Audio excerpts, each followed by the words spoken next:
The movie starts in a busy town center where everyone's going about their daily lives. The atmosphere seems to be a mixture of calmness and tranquility, indicating that the city is free from the disease that is crime. Suddenly, hundreds of unidentified flying objects come tearing through the sky and start indiscriminately shooting innocent civilians.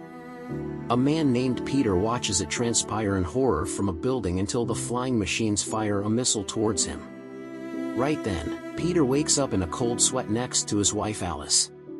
It turns out Peter has been experiencing recurring nightmares.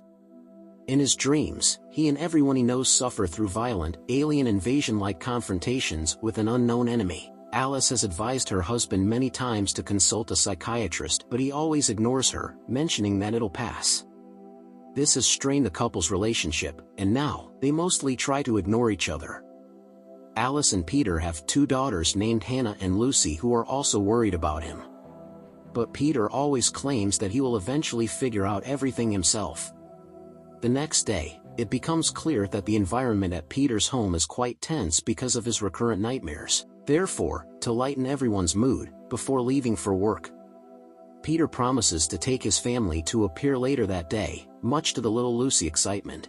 He also promises to host a party the next day to celebrate Alice's promotion at work. The strange thing about the city is that all the children are always at home because there are no schools here, and education is non-existent. Moreover, everyone seems to be too distant from one another. Although there are interactions, they seem to be very cold and ingenuine. Later, at work, Peter again has strange visions causing one of his equipment to crash. As he snaps out of his dream and tries to fix the machine, his boss, David, arrives there. David is an empathetic and understanding man, who is aware of Peter's problems, so he recommends him to a good clinic. Peter disagrees that it's all in his mind, believing that what he is seeing are actually prophetic visions of an invasion that will soon come from the sky. However, David warns him to oblige, or else he won't be allowed to continue working at the office anymore. Shortly after, he again experiences some strange visions. In one of them, some gunmen storm into a building and start shooting everyone in sight. Just then, he wakes up, disturbed, and realizes that he's been dreaming again at work. To make matters worse, he is also late for the family outing, leaving his children devastated. Hence, fed up with what his life has become, he finally decides to visit the clinic. The next day, he announces to Alice that he has already fixed an appointment with a doctor, much to her surprise and joy. At the clinic, Peter meets a fellow patient named Chris, who reveals that he is also having the same visions. He then starts telling some strange theories like someone wants to control them by erasing their thoughts. These people are violent and deadly, and they are coming to Earth very soon. Peter is very confused by the conversation, but he chooses to ignore it since the place is filled with mental patients. After Chris goes in for his appointment, Peter has another strange vision. This time, he sees his boss, David, and his family armed with guns and walking around the city. After Peter snaps out of it, he deduces that his visions are of an upcoming invasion which he does not want to be erased. Hence, he leaves the clinic without treatment. When he returns home, Alice asks him about his session and he comes clean to her. Peter thinks that he is meant to see these things and that something bad is about to befall on them. Fed up with all the BS, Alice cuts him short and tells him to just get ready for the party. However, at the party, strangely, no one seems to be eating anything, as if they don't need it. Peter also continues to act strange and constantly looks at the sky through his telescope on the balcony. When his neighbor, Ray, comes over to talk, a strange luminous object falls from the sky. Peter thinks he is dreaming, but Ray confirms that those objects are in fact real. This attracts the attention of Alice and Ray's wife, Samantha, so they decide to join the men at the balcony. Suddenly, the flying object crashes into a nearby building, sending massive shockwaves that tear the city apart. This also causes Peter and the group to go flying through the glass window and into their apartment. They quickly get up and have another look through the balcony only to find thousands of similar flying objects descending on Earth from the sky above. Terrified, they rush back into the home. Peter looks for his children and learns that Hannah is at Ray's place hanging out with her daughter, Maddie. Wasting no time, he rushes to find the girls with Ray, but just then, an alien soldier appears and opens fire at them. The men narrowly escape and run for cover. After the soldier leaves, they look for the girls and eventually find them inside a trapped elevator. Inside, they also find the dead body of a woman, confirming that whoever is flying those ships have declared war on the city. After rescuing the girls, they notice an armed soldier killing other residents mercilessly. They momentarily hide, and at an opportune time, the two families part ways. After reaching his apartment, Peter confronts Alice and tells her that everything that is happening right now, he saw it in his dreams but in a different order. He doesn't know what will happen next, but he feels that they should head for the factory where he works. The two then hear the sound of more people getting gunned down, so they barricade the main door before hiding the girls in their room. Suddenly, someone tries to force through the main door, prompting the terrified couple to hold it from the other end.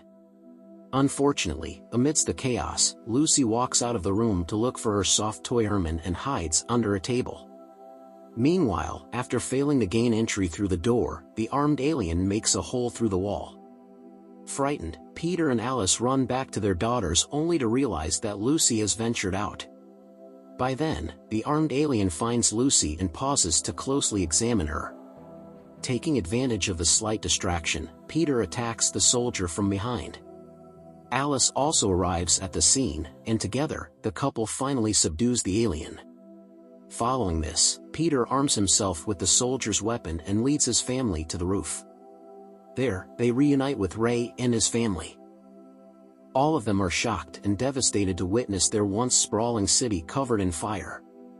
Just then, an alien drone surveys the building with a flashlight, prompting them to quickly hide from it. Then, they realize that they cannot be at the rooftop for long and decide to move down with the help of the glass cleaner's lift. But unfortunately, one of the supports of the crane snaps, forcing them to enter an empty apartment. Meanwhile, it's revealed that the soldier from earlier is still alive. It is now looking for the family, tracking them with a homing signal on the gun taken by Peter. On the other hand, Peter examines the alien's gun and realizes that it has a biometric trigger which can only be shot by its owner. After hearing some aliens approaching them, he tells the group to hurry to his factory's basement, as it is the only safe place according to his visions. But since the entire region is surrounded by aliens, he doesn't know how to reach there. Luckily, Alice suggests that they can still reach the basement through the tunnels that she discovered during her work. Suddenly, an alien ship opens fire at them from outside, killing Ray and his family on the spot. Peter quickly escorts his family out of the apartment but encounters two armed aliens in the hallway. They quickly hide and Peter desperately tries to bypass the rifle's biometric authentication. Fortunately, he succeeds in the nick of time and kills the soldiers. Peter and his family then make their way out of the building and proceed towards the tunnel. But right before they can get in, the alien ships start firing at them, injuring Alice in the process. As Peter tends to his wife, the alien soldier from earlier catches up to them and attacks him. However, Peter puts up a fight and breaks the alien's helmet.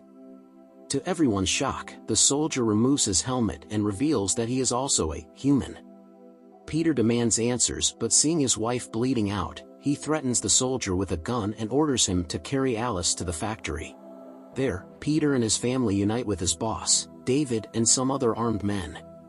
The soldier is apprehended and a doctor on the scene tends to Alice's wounds. To Peter's shock, the medic seemingly electrocutes Alice, as if she is a tech equipment. David then explains to Peter that the invasion has been expected for many years. In fact, most of the people on Earth knew that this day would come.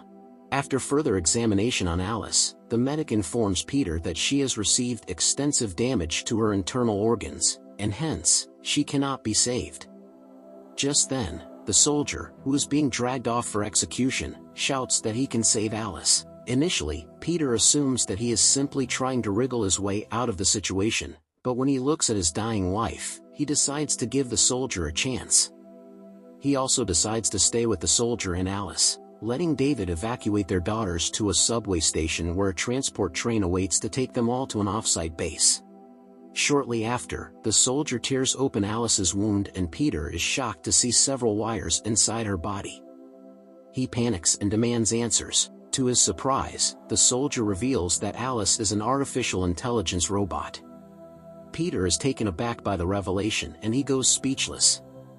However, the soldier tells him that if he wants to save Alice, he needs an alternate source of power, which is Peter himself.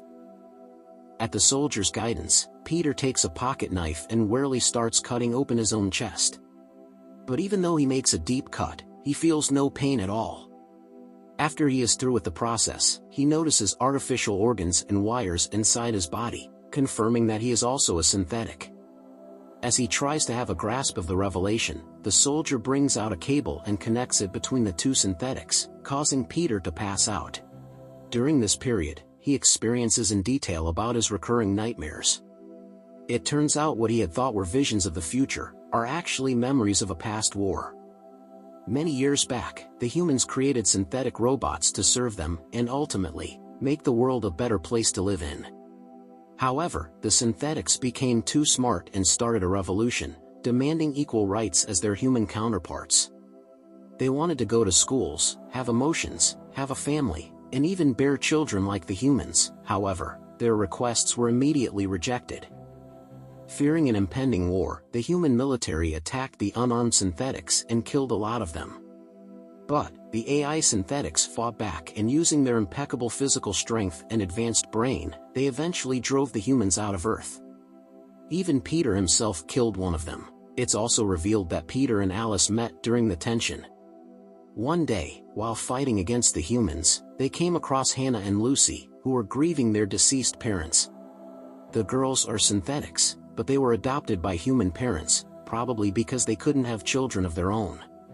Seeing their pitiable condition, Peter and Alice calmed them down and decided to adopt them. At last, to deal with the guilt of how they killed humans, most synthetics including Peter and his family wiped their memories of the war and lived as humans, unaware of their nature or history. However, people like David chose to keep their memory so that they could prepare for the humans, who are hell-bent on taking revenge. We also get to know that the clinic that Peter went to earlier is one of the places where the synths had their memories suppressed. And now that some synths are gaining fragments of their memories back, they are again being sent there. Back in the present, Peter and Alice wake up and the soldier, Miles, explains that after the humans fled from Earth on spaceships, they arrived on Mars and started rebuilding for their ultimate vengeance. During their time there, the elders taught the children that the synths are terrible creatures, who only know how to kill. And after 50 years of planning, they finally built advanced machinery and weapons, with the help of which they have come back to reclaim what's supposedly theirs. However, Miles had always expected the synths to be monsters, not families with children, and after getting a good look at Lucy under the table, he decided that he couldn't kill anyone. After hearing him out, Peter is taken aback, but nonetheless, he thanks Miles for his help before departing with his wife. But as they reach the tracks, they are caught between an intense gunfire between the synthetics and the humans. Fortunately, the synthetics stand strong, allowing Peter and Alice to escape from the place, and eventually reach the station, where the train is about to take off. The humans arrive even there, but the resilient David pegs them back with some rounds, allowing Peter, Alice and himself to get on the train. After the train takes off, David reveals that he had to keep his memory in order to prepare for the upcoming war, a decision which turned out to be fruitful. Peter smiles at him gently, and hopes that someday, there can be peace between humans and the synthetics. The movie ends as the train gets out of the dilapidated city, ensuring that the synths on board can have ample time to plan their next move.